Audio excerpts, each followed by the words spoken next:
Hello. First of all, D'abord, professeur Wu remercie la conférence et s'excuse pour ne pas pouvoir être présent parmi nous. Le discours présent a été développé, était pour la conférence de Rhodes sur le dialogue des civilisations, sur l'avenir de la nouvelle route de la soie. Monsieur Wu est le doyen donc, de l'université de Lanzhou sur les technologies nucléaires. Donc il dit la formation d'ouvriers qualifiés par le développement du nucléaire le long de la route de la soie est une de nos tâches, puisque notre institut est sur la route donc de cette route de la soie à Yangzhou.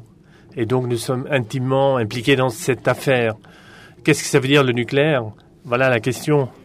Une question qu'on peut répondre, à laquelle on peut répondre de différentes façons.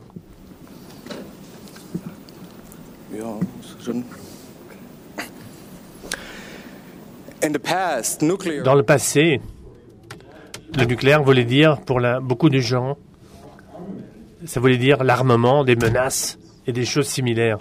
Mais dans l'avenir, le nucléaire sera réservé à une énergie pacifique et soutenable. Donc, je regarde cela du point de vue de la perspective du développement de la route de la soie. Dans l'écriture chinoise, il y a deux caractères qui sont similaires, mais ont une signification différente. Comme vous pouvez le voir ici, entre ce qui montre qu'ils sont proches, montre quelque part qu'il y a une relation. Dans le chinois, l'énergie nucléaire veut dire la paix par le développement. Et c'est ça, en fait, le but de la route de la soie du passé et ce que cela voudra dire dans l'avenir. Dans la perspective de la Chine pour l'avenir, actuellement, il y a 19 centrales nucléaires dans 7 sites, dans 7 centrales. Il y a 28 gigawatts sous construction et 58 gigawatts vont être construits en 2020. Non seulement sur la côte orientale, mais aussi à l'intérieur, dans des endroits au sein du continent. Et donc, dans des buts purement pacifiques. No, back. No, further. Weiter vor. Next. Next. Next. As you can see here, currently... Là, vous voyez, les NPP, c'est-à-dire les centrales nucléaires, c'est l'implantation. Donc aujourd'hui, c'est sur la côte est, dans la zone rouge. Mais maintenant, nous commençons à conquérir donc l'intérieur du continent. Et pas seulement les côtes. Can you go further? Can you go back?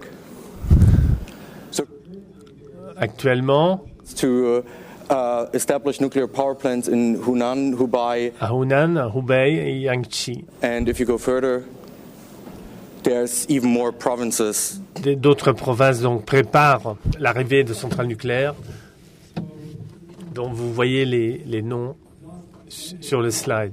Production of electricity will be expanded.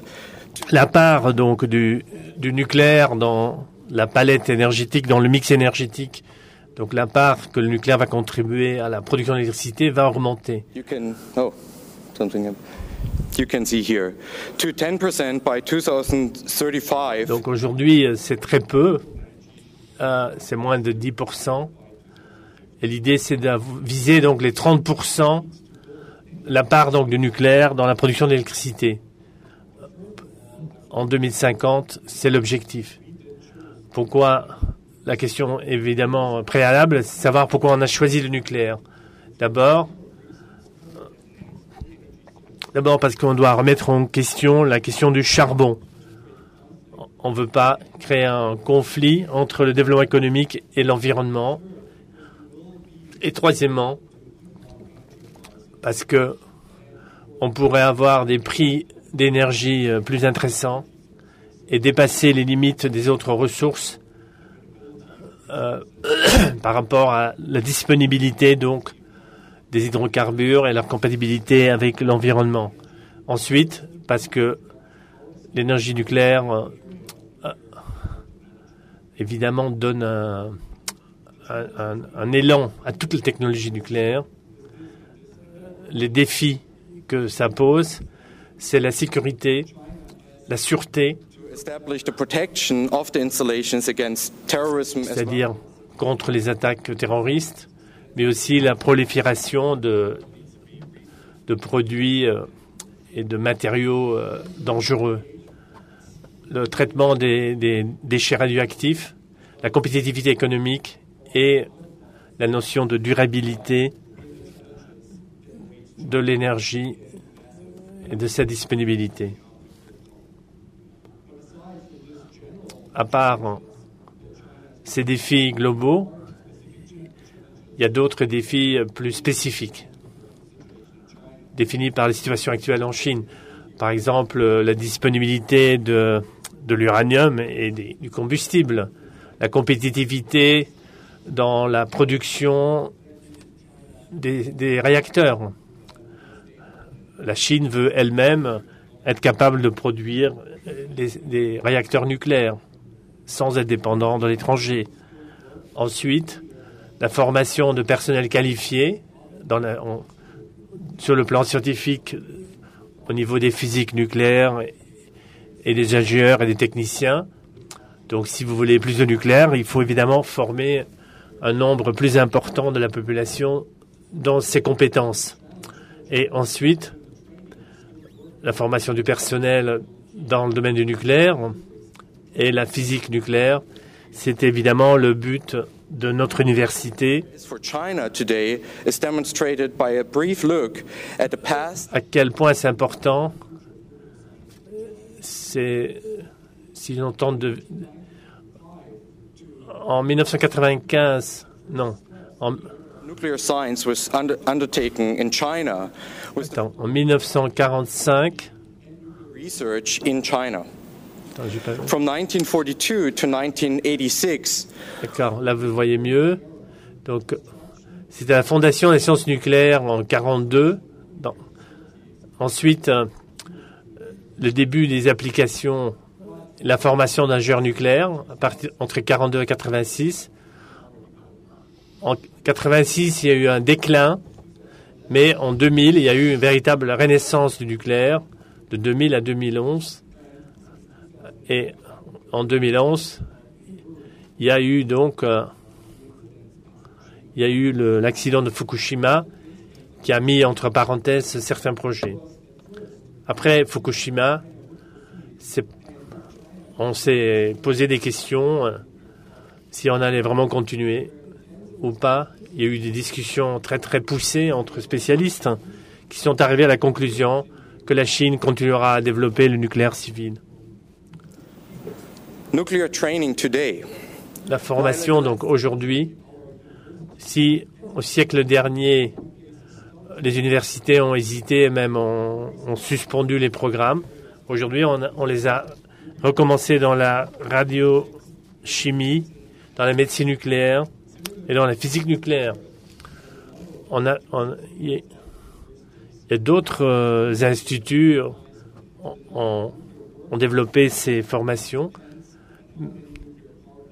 Mais évidemment, il y a un rapport entre le nombre de centrales qu'on veut construire et le nombre de personnes qu'on doit former. Un développement plus ample du nucléaire va faire grandir le marché et la force de travail d'une main-d'œuvre qualifiée.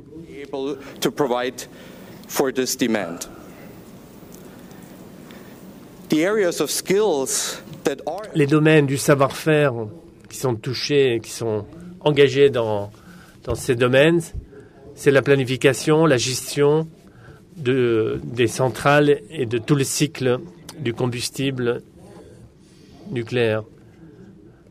Si la Chine veut réellement être souverain là-dessus, c'est-à-dire il faut au moins qu'on forme 25 000 personnes d'ici 2020. Ça va monter encore plus jusqu'en 2050 et ça va se stabiliser par la suite. Il faut au moins former 1200 personnes avant 2015. Là, il donne les chiffres, 300 ingénieurs de réacteurs, 130 commissaires sur la radiation pour les agences de contrôle. Ensuite, des gens dans la radiochimie. Oui, là, vous voyez les chiffres. 140 dans la géologie, dans l'uranium et dans les mines. On aura besoin de main-d'œuvre qualifiée, mais aussi dans le droit, la finance et la protection de l'environnement, qui se rajoutent évidemment à ça. Ce qui nous confronte, ce qui est devant nous, les défis, c'est en fait un manque d'enseignants pour les former. La situation des laboratoires est problématique parce qu'elles sont trop vieux et on n'a pas fait assez pour attirer les étudiants pour s'inscrire dans ces filières. Mais les décisions politiques, une décision politique peut libérer d'autres universités pour se mettre au travail pour la même chose. Et le Congrès du peuple entend dégager les fonds, les financements pour ces programmes. En tout cas, le gouvernement a déjà décidé pour un financement sérieux et substantiel pour ce secteur. Maintenant, les entreprises partagent en fait leurs installations avec les universités, ce qui permet une formation beaucoup plus rapide. Et les universités renouvellent leurs équipements et leurs formations et leur coopération internationale. Pour venir à la conclusion pour mon discours, mon intervention, ma conclusion, je peux vous dire que l'utilisation pacifique de l'énergie nucléaire tout le long de la route de la soie va se faire. Le peuple chinois aime et aimerait mettre en place un monde pacifique. Nous devons garantir l'utilisation pacifique de l'énergie nucléaire et on voudrait vraiment que ça soit partagé avec tout le monde et que tout le monde puisse en profiter. Merci.